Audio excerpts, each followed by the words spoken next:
sa mga ilalim ng mga halaman. Pag inangat mo sila, marami sila. Nagkukumpulan. Pero yung mga medyo malalaki na, ito na sila.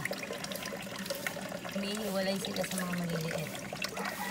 May mga ibang klase pa ng tilapia. Yung medyo maputi sila. Puti yung nanay nila, puti din sila. Tapos para silang nababaliktad. Ang ganda, tuwang-tuwa ako. Umiwalay sila madami sila kanina dito. Umiwalay sila.